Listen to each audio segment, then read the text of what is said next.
just feel so good, good, good. I just feel so good, good, good. I just feel so good. Talking about campaign reports today. So I wanted to start with a little introduction. My name is Lia Garcia. I'm a travel blogger at Practical Wanderlust. So I run a couples travel blog. We've been blogging for about 3.5 years. We are a multi-six-figure earning travels blog that's been featured on a bunch of like impressive sounding publications, which make me feel really good about myself. I'm also the co-founder of Slang Social, which is a community and resource for travel bloggers or anybody that creates travel content. Our goal is to help travel content creators grow their platforms while wielding that influence responsibly. So check us out if that describes something you're interested in. What's a campaign report? By a show of hands, who here has heard of a campaign report? But like before you came to the conference and saw it on the sign? Okay, cool. Show of hands, who here has sent a campaign report? All right, some of you, awesome. Who here has never sent one, but is really excited to do it? Cool. I hope that you have like a campaign in mind too, because that would be really cool to be thinking about that while you're going through this. For those of you who have not heard of it or aren't familiar with it, I'm going to define it. So a campaign report is essentially a summary of all the hard work that you've done on a campaign, all the results that you produced, every single piece of content that you created. You want to summarize it and showcase it. Your goals are going to be to demonstrate your return on investment, ROI, to delight your brand partner, and hopefully to get hired back again. It's really great for getting those long-term relationships going. What should you include on a campaign report? I have so many ideas. Everything you've done. So blog posts, all of the ones you've written, right? Social media posts, everything. Twitter, Facebook, Instagram stories, anything. Newsletters that you've sent. Audience engagement, if you got some really great comments, you're going to want to include those too. Anything that makes you look really, really good. Reader responses, comments, DMs, any income that you've generated from affiliate links or from sponsored links. Products that you've sold. If you're actually selling products through your brand partner, they need to know how many you've generated. Clicks that you've generated, if they've clicked through to your partner's site, that makes you look really, really good. And all of your gorgeous photography examples. I know so many of us spend so much time, especially food bloggers, with your setups. I'm really impressed by those. You want to show those off as well. Anything at all that showcases all the hard work that you've done and what an amazing content creator that you are, included in your campaign report. Do you need to make a campaign report? I'm sure some of you are like, I don't know if this applies to me. I'm not getting paid that much, or it's just a lot of work. Well, I've made a handy-dandy little when to make a campaign report checklist. So if you're not being paid, if you're not interested in working with a brand partner, and we all have those brands that we're like, you know what, you couldn't pay me enough money, I'm never working with you again. Or if you are able to pay your rent with free products and exposure, in which case let me know how, because I'm trying to convince my landlord. If any of those apply to you, you can skip it. You don't need to make a campaign report, it's a whole bunch of work. If, however, you are being paid, you want to establish a long-term relationship with your brand partner, you want to get hired again and again and again for more campaigns, and you want to go above and beyond and really make your PR rep or your brand partner's day, yes, you need to create a campaign report. So here's some of the things that campaign reports demonstrate. It's not just how much work you've done. Overall, it makes you look really professional. It makes you look like you have a lot of industry expertise. It showcases that you were high value. Somebody paid you money and you returned on that money, their investment, with actual results. They can then take those numbers and they can show them to their bosses and say, listen, we paid $5,000 for a billboard and I don't even know if that did anything for us. I paid $5,000 to this blogger and look at all the things that they did. We got this many impressions. That's some really valuable information for the entire industry, because at the end of the day, campaign reports actually benefit all of us. They make us all look better. When you are being a very professional blogger, when you are delighting your brand partners, that word spreads that bloggers are great to work with, and it helps all of us. So if I can convince you guys to send campaign reports, you're benefiting me. Thank you very much. I have a couple of actual success stories just to really further drive the point home about how important they are. So these are both success stories about me. So I have been sending my campaign reports with my brand partners for a couple years, and in 2 instances, 2 completely different PR reps who had never spoken to one another, who do not know each other exist, they both asked to use my campaign report as an example in a presentation at a conference like this one about how to get hired again as a blogger, which I thought was pretty cool. So if this looks familiar, you might have seen it at WITS or at TravelCon. But I also have some success stories from other people. So in my site, Slaying Social, I do sell a campaign report template.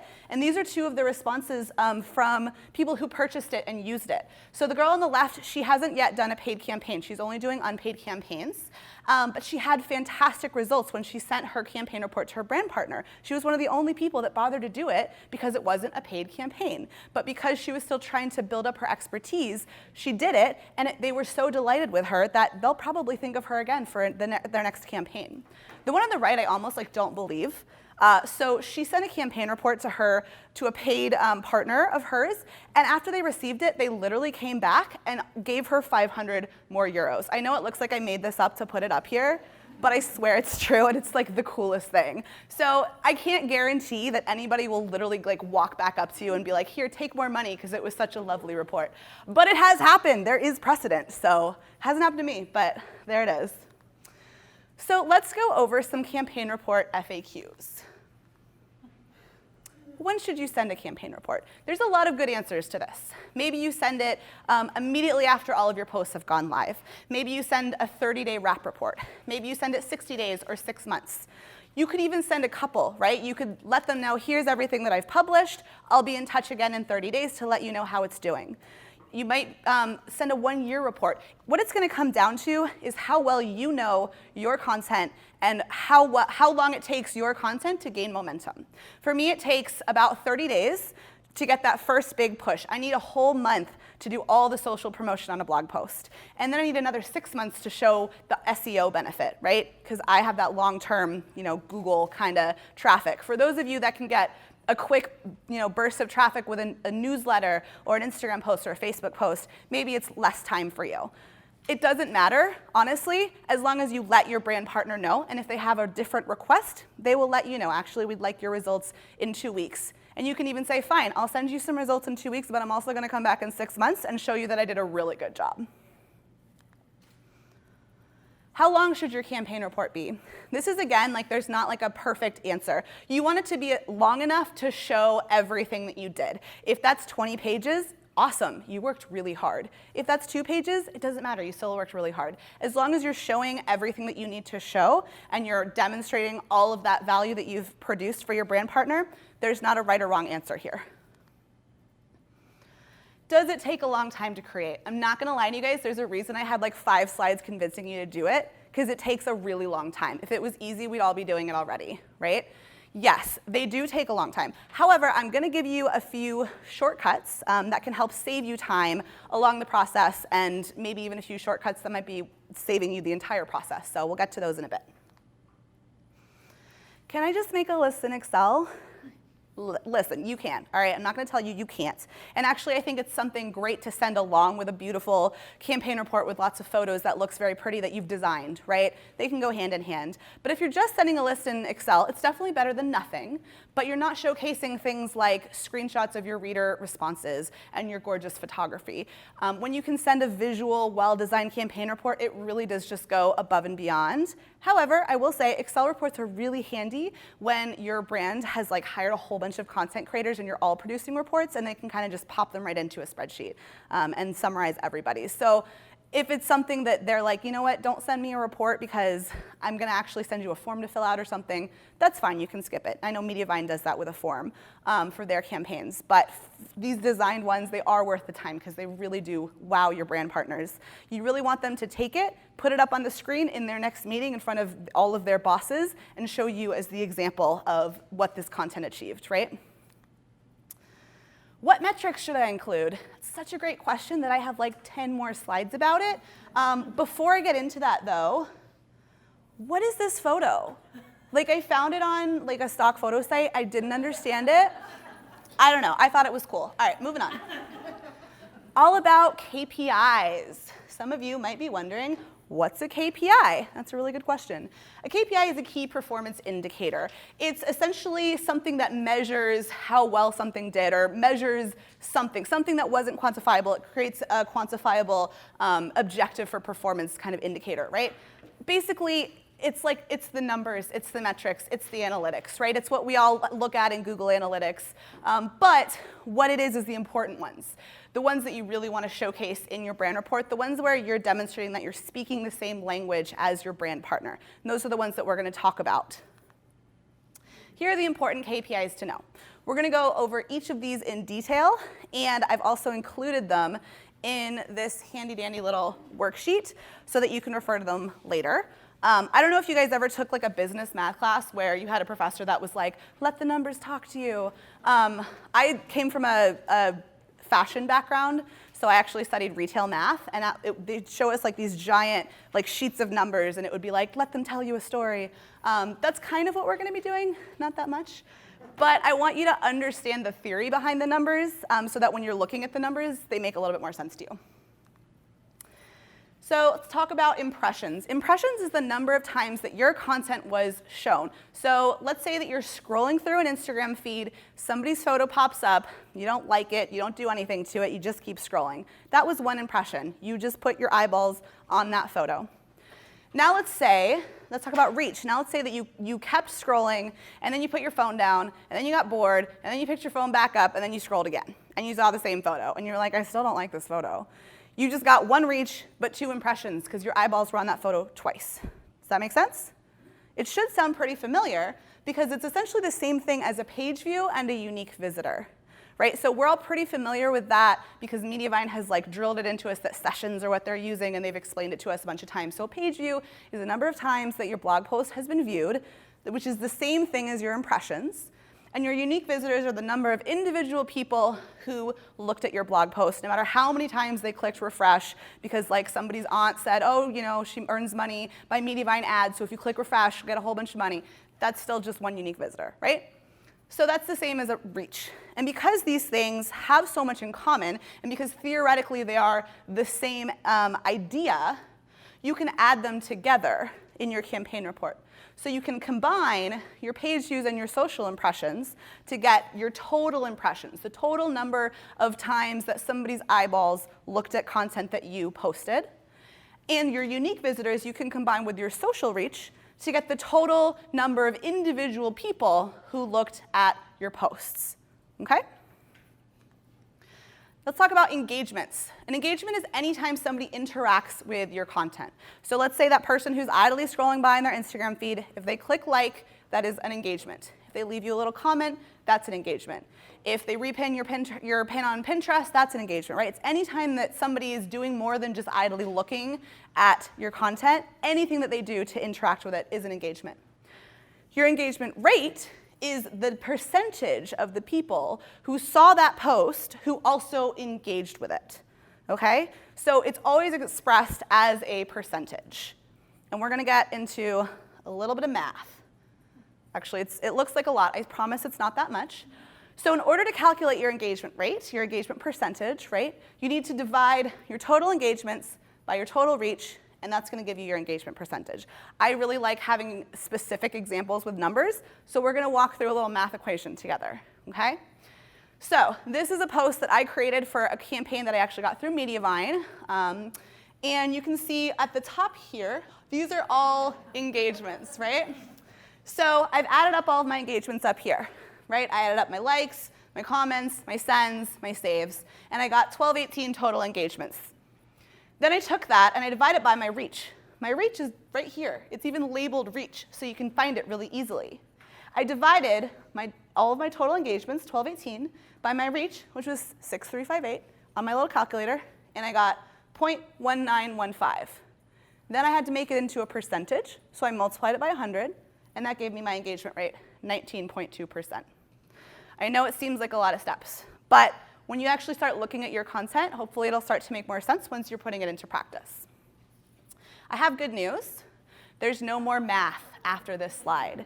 I do have the formulas in your worksheet, so you can go back and refer to them, but that was the only time we're going to walk through a math problem. And it hurt me a little bit even just to do it, so I apologize for that. All right, what about funky metrics? It's not always labeled reach and impressions like it is in Instagram. Sometimes it's watch time. Sometimes it's number downloaded. Sometimes it's clicks and opens and recipients, right?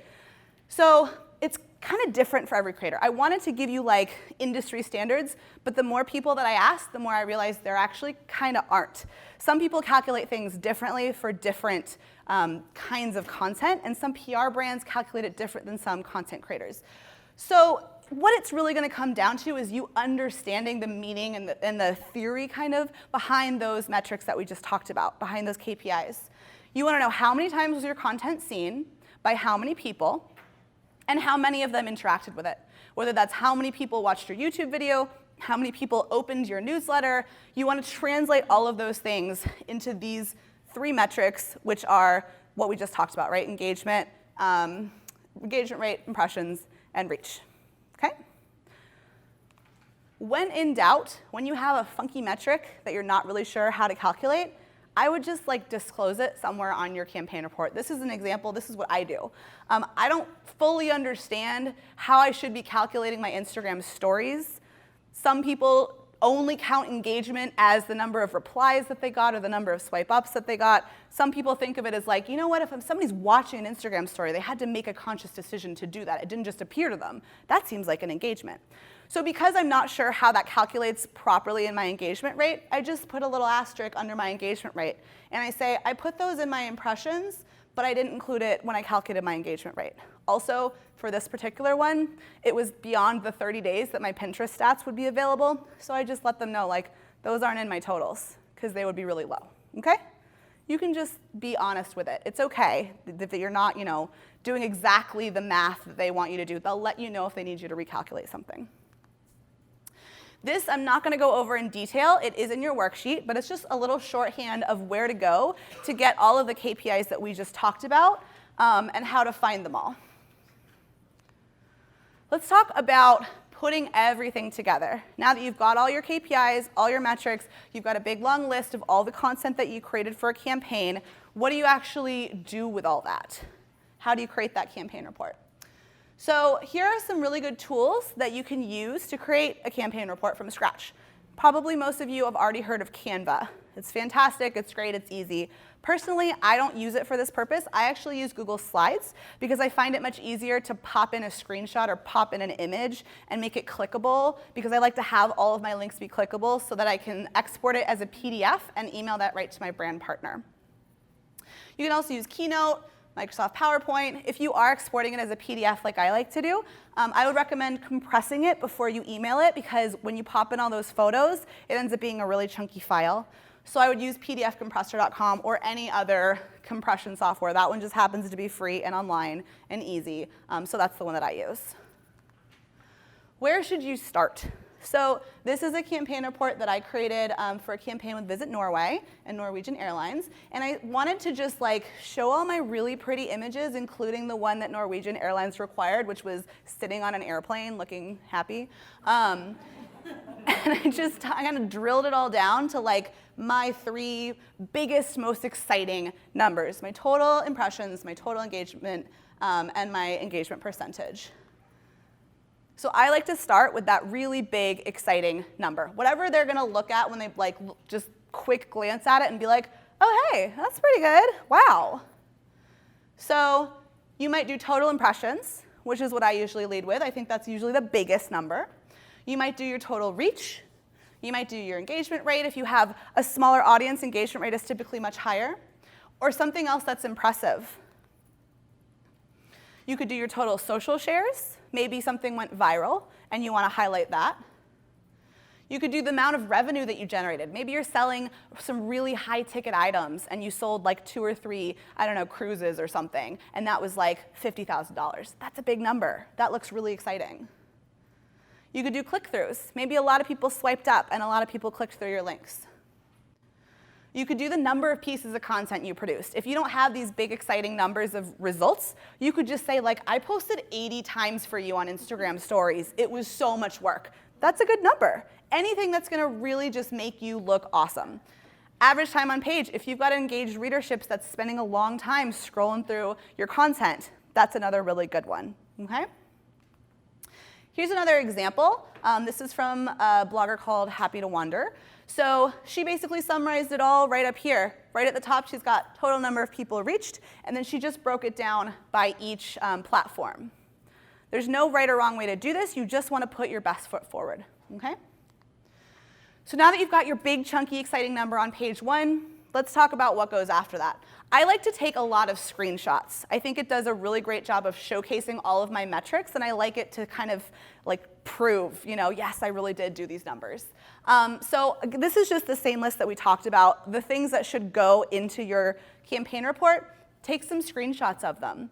So the blogger that I talked about before, who's got a smaller blog but was working with a brand partner on a comp basis, this is the campaign report that she created from that campaign using our template. So she didn't necessarily generate the biggest, best numbers, but she did do something that I thought was really, really clever with what she had achieved. She showcased a really significant time on page. This is awesome, right? 6.5 minutes, that's fantastic. And she highlighted that she was already ranking for 2 really good keywords for her brand partner. So I think you can get really creative with this. Show what you've been able to achieve, and then reach in somewhere else and show something that's something really, really exciting for you specifically, and highlight that. Don't hold back, okay? Throw it all in. You are building a case to get yourself rehired. These are also examples from my campaign reports. So at the top, these are just like DMs that I got from readers, from followers on Instagram, talking about how great my trip looked, right? Oh my gosh, that looks so cool. Wow, Norwegian Airlines, you look so happy in that plane seat or whatever. I wanted to show that to them and to show like it's not just me talking about how great you are. I'm getting this awesome engagement, and I want you to see the specifics of what they're saying about it. This isn't even content that I created down here. This is a Twitter conversation that happened as a result of content that I produced. So I created basically like a guide to where to stay in San Francisco, which is where I live. And in my guide, I talked about issues like homelessness and gentrification. And because I tackled them, I attracted some attention from a journalist who used my post as an example of a really ethical way to discuss homelessness and gentrification in the travel space. And that post generated a whole bunch of great conversation. I don't know if you can see the numbers down here, but it's like hundreds of responses and likes, and it was this awesome Twitter conversation. Never in my life have I personally managed to start a Twitter conversation. Like, I don't know how people do that. But this one was about me, and it generated all this like thoughtfulness, and because it was a sponsored post, it made my brand look really good. It made it look like they were also thoughtful about these issues. So I wanted to showcase that. I didn't include it in my numbers. I can't claim that her engagements were my engagements. But I just called it mentions and discussions. So I just stuck it in there. This one was actually somebody else shared that same post, and they got a lot of discussion on it too. So because it was generating so much discussion, I thought it warranted a whole section. And I was really proud of it, and I wanted to showcase that to my brand partner. Don't forget to include links. So whether you make like a little page at the end that has all your links, or you're sending an Excel spreadsheet, which we talked about, those can be really handy when your brand partner is working with a lot of different people and they're just compiling all of your results. You want to make sure that there's some way to actually click through and see your blog post and see your images, especially because, fingers crossed, people are going to be forwarding your campaign report around the office, right? They're going to send it to a whole bunch of different people because they're also impressed with it. You want to make it really easy for them to click through. Let's talk about streamlining and shortcuts. So there are some really good shortcuts. There's a service called Influencer Kit. So it is a paid service, but what it does is you kind of plug in all of your platforms, including Google Analytics, so including your blog, and it pulls all of your analytics and just pops them into a report. It doesn't look the same as what I'm doing, right? But it's essentially the same result, right? It's a whole bunch of stuff that shows off what you did, and it's clickable. So it includes everything, even includes email clients, which is really cool. Report is generated for you, save you a lot of time. Pricing begins at like $29 a month, last I checked. But if you're getting paid a lot of money and you're working with a lot of brands and they are investing in you, it makes sense to invest in your tools. Here's another one, hash tracking. So this is also a paid service. Basically, you create a custom hashtag, and you use it in all of your social content. And then all of that social content gets kind of added up for you in this service with that custom hashtag. So pros are that it's basically generating it for you. Again, it makes it very easy and quick for you. Cons are that, again, costs money. Maybe double check on that one.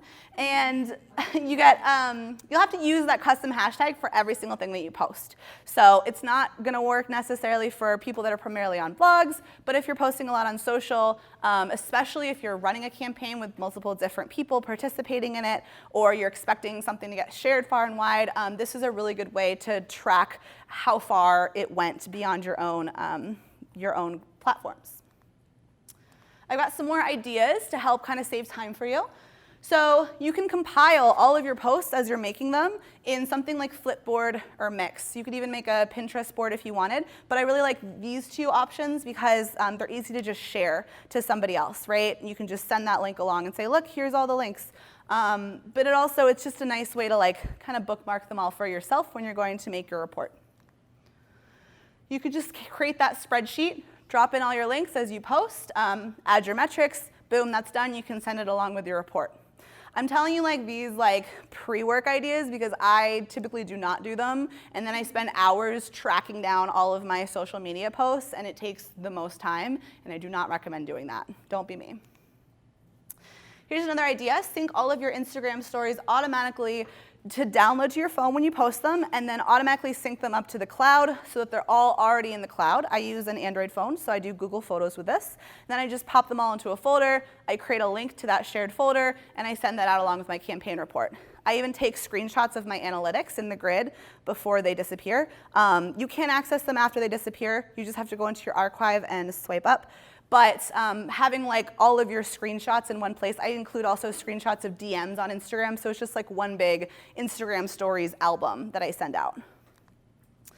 And my last idea is to buy a template. So I create a template on Google Slides. I actually sell them on slangsocial.com/shop. You can buy one individually, or you can buy a bundle with several different templates that you can custom create, and there's a media kit that goes along with there as well. I think I have plenty of time for questions, so let me just check. Yeah, how many questions do we have? Anybody? Bueller? Wow, did I really answer? Okay, I was like, kudos me. Yes? So you're looking at the Instagram engagement, and so the comments might be 40 because 20 of them are me commenting back. Sure. As 40? I do, yeah. I don't have time to go in and do the math. So yeah, I do, and you know what? That's just another good reason for me to engage with my readers, which I always have to remind myself to do. So, next question? Yes. Would it be okay to show your campaign report to a new brand you're trying to get work with, or would that be unethical? No, absolutely it is. As long as, again, to go back to like the legal conversation that we had, if there was something barring you from doing so legally, I wouldn't do it. But I don't have any of those restrictions on my contracts, so I do it all the time. Basically, if I'm trying to convince somebody to work with me, I will absolutely send them a campaign report. I also take those campaign reports and I make them into case studies, which I publish on my Work With Me page on my blog, and I put on my media kit. So once I've done all the work of adding everything up and knowing my big, chunky, exciting numbers, I use those everywhere. Like I'm showing it off constantly, including here in my posts or in my presentation. So yes, to answer your question, absolutely, it is a really good way to show off your ROI to potential brand partners. Next question? All right. Oh, we've got, okay, yes. How do you reach out to them after 6 months? What do you include in your email? So usually I pop in and I'm like, hey, hope everything's doing great, like try to schmooze a little bit. And then I just say, wanted to let you know that we've been seeing amazing results coming from Google traffic. We're ranking for these 3 keywords. You can see attached analytics in my campaign report. It was such a pleasure to work with you, and I'd really love to chat about how we can partner together again. I basically use them. Again, I'm trying to get hired again and again and again. So every time I'm following up with them later, like if I come back a year later and I'm like, hey, post is still doing so great. Really enjoyed working with you. what are you doing this year? Like, do you guys have campaigns in mind that I could do? I just use it as an excuse to keep popping back in. Something that I didn't mention is that I actually have 2 different campaign reports that I do. I do a really quick one for when I'm just popping in to say hi and remind a brand how great I am. And then I have my really big chunky one, which is after I do this whole report. So my really quick one, it's basically just like whatever they missed since the last report, or just a screenshot of like my blog post analytics or whatever. But I send those in my emails to brands all the time. Yes? Do you send it, a lot of times I'm not necessarily directly speaking to the brand, I'm speaking to a PR firm a lot of times. So, or even sometimes also a platform like Inspire IQ. So do you also send it to those people? I sure do, yeah. They're all kind of speaking the same language. They're all speaking in terms of marketing dollars and metrics and KPIs. And essentially what they're trying to do is convince the people that have the money to spend the money on you, right? Or whoever. So when you can demonstrate, like, this is what your money will get you in terms of like impressions and that kind of thing, they're going to take that information directly back to whoever they work with, whoever controls the money, whether that's the brand themselves or the PR firm trying to get more of the brand's money. And it's a great bargaining chip. So it helps out those PR ups as much as it helps out the brands. Yes? What I was going to say is a couple. I had one where I had to give a report. I thought it was like just okay. And then they came back and wanted another post, and I'm right now sending in that campaign report, so this is very timely. Great. But what I did in the meantime, like the second one was a biscuit post, a fancy stuffed biscuit post. But in the meantime, I had done a landing page of all my 35 biscuits. So I'm going to send the report in that they're getting that additional exposure. And I just looked, and this campaign actually did better than their last one. Fantastic. I didn't realize till I was just sitting here looking at it. I was almost afraid to look at it. It's funny though, but when you start adding everything up, Yes. it's like really exciting, and it kind of, honestly for me, it's a confidence booster too, because when I start to add it all up, I start to feel like when I'm asking for money from my brand partners, I know for a fact that I'm worth it, right? Because I've been able to produce this consistent ROI this many times, and I can prove it, and it really helps with negotiating too, which I know is not like the direct result of this, but it has helped me a lot in that way. You really got me thinking, because the thing was like 2 months ago, but it's still getting clicks now. Oh, yeah. I'm going to put in, it is still going. Absolutely. We should check, we should do this again in 6 months. Yes, we should. Bringing posts. So I think that really matters. And I'm only really thinking of this as I'm watching. Yay! This makes me so happy.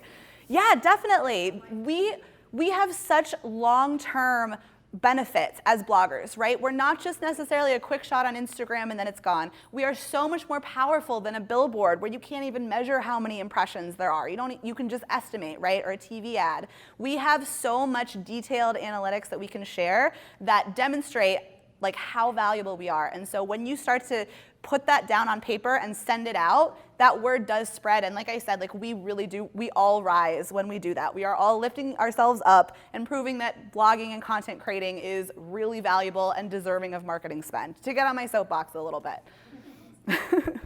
Any other questions or comments or inspirations that you want to share? Yes. I just have a question. How do you ever, I'm assuming that you sell images sometimes to as part of your packages. How do you go about sending, like what does your timeline look like, and what do you do about sending those? So say that a package price includes 5 images, but you are trying to be nice, so you want to let them choose from 10, something along those lines. Do you size down, create, like what's your workflow for sharing images with both of them?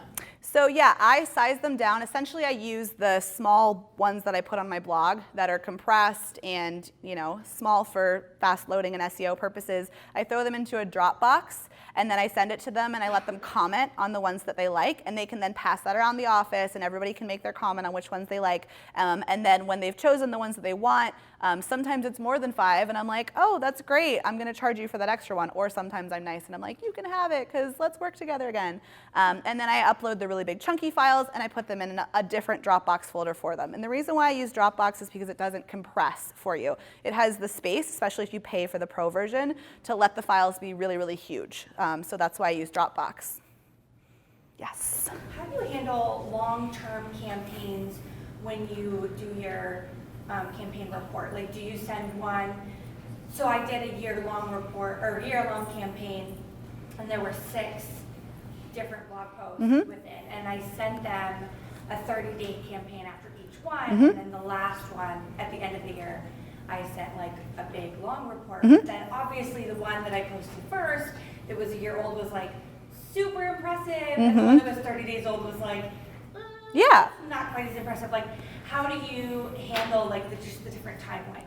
I would then, in that case, I would literally come back again 6 months later and a year later and be like, wow, look, it's so great. Now they've all got really impressive stats. And because they liked you enough to invest in you for that big of a campaign, it makes perfect sense that they might want to do it again. And I might, when I slid into their DMs or their inbox with my like 6 months and my 1 year, I might include a pitch too. Look how great this was done. I'd love to do this again, but for me it's travel, right? So I'd be like, let's do it in a different season. Or let's do it with a focus on food this time, or families this time. Or maybe we start thinking about how we can collaborate together in some other way. Maybe we can speak together at, you know, a conference, or like I get really creative, and I feel so confident when I'm sending it because I'm literally showing them how great I am. And then I feel much more confident. A, I have a reason to email them. I'm not just popping in to be annoying.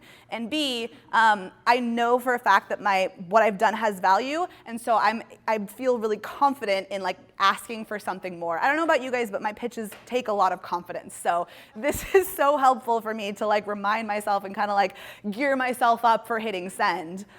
So yeah, I hope that answers your question. Yes. Do you know of any resources for figuring out how to price? I'm getting back to the photography section of this. Okay. How are you pricing your photos? And also, are you providing model releases and maybe even commercial releases?